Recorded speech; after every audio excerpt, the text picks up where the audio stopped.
आपको जैसे पता है कि ये पॉलिटिकली सारे केसेस हैं और खान साहब की जमानत अभी तक कंफर्म नहीं हो रही।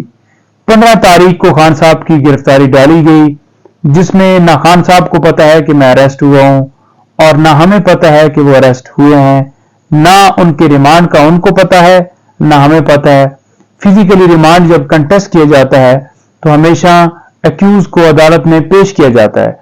ना खान साहब को पेश किया गया किसी कोर्ट में। खान साहब से बाकायदा बार बार पूछा मैंने, उन्होंने कहा कि मुझे किसी कोर्ट में पेश नहीं किया गया।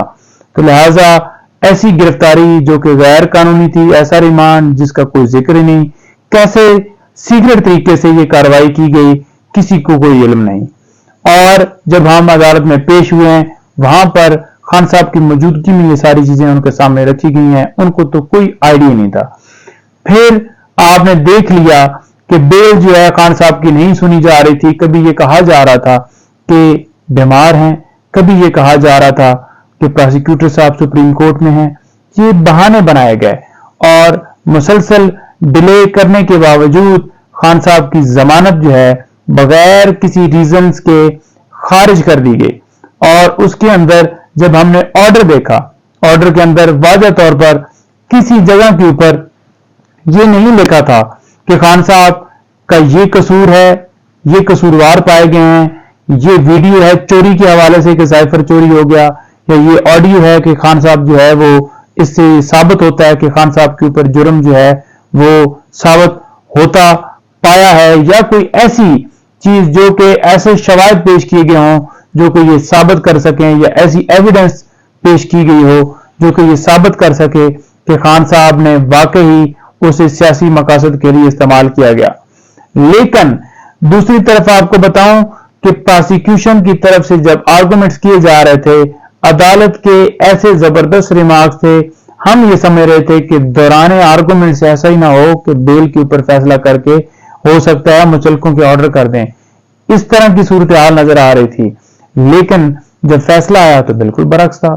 कोर्ट के अंदर एक लम्हे के लिए भी ये हमें नहीं लगा कि खान साहब के ऊपर ये जुर्म साबित होता नजर आ रहा है या उन्होंने कोई गुनाह किया है, बल्कि वाज़ेह तौर पर बताया कि बाहर से धमकी मिली, बाहर से साइफर आया और उन्होंने अपने जो है कौम के इंटरेस्ट में, अपने मुल्क के इंटरेस्ट में अपने लोगों को बताया कि कैसे कोई जो है आके मुदाखलत कर सकता है।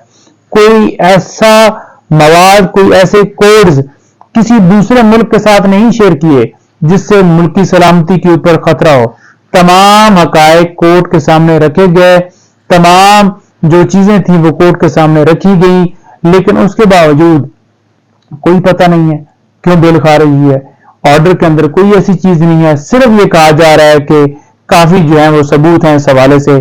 क्या सबूत हैं? वो आए ना ऑर्डर के ऊपर। बात यह है कि ये पॉलिटिकली आपको पता है कि केस इस तरह से बनाए गए, एक केस के अंदर निचोड़ निकाला जाता है।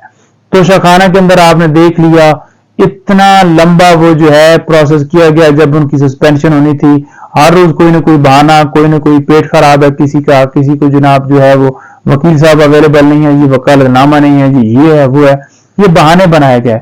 और उसमें भी आपने देख लिया कि 5 तारीख को खान साहब अरेस्ट हुए हैं और कब जाके महीने के आखिर में फैसला दिया जा रहा है। सेम इसी में ऐसा किया जा रहा है। फिर अगर जमानत होने को जो है वो होने लगती है तो पहले ही एक और केस में हाइप क्रिएट की जाती है कि अब जो है खान साहब को नैब अलकादर ट्रस्ट केस के अंदर गिरफ्तार करने के लिए या कोई 9 मई वाले वाकये के ऊपर FIR के अंदर गिरफ्तारी डालने के लिए टीमें चली जा गई हैं या जा रही हैं। तो इस तरह का मामला किया जाता है। इंशाल्लाह हमें पता है, आपको पता है कि तमाम केसेस झूठे हैं, फेक हैं और बेलजीसी बुनियाद के ऊपर हुई खान साहब की कंफर्म जो दीगर केसेस थे 9 मई के हों या दूसरे के कोई शवाहिद नहीं मिले थे। और इंशाल्लाह तमाम केसेस में खान साहब सुरखरू होंगे, बरी होंगे। इंशाल्लाह हक की, सच की जीत होगी। बहुत शुक्रिया, थैंक यू।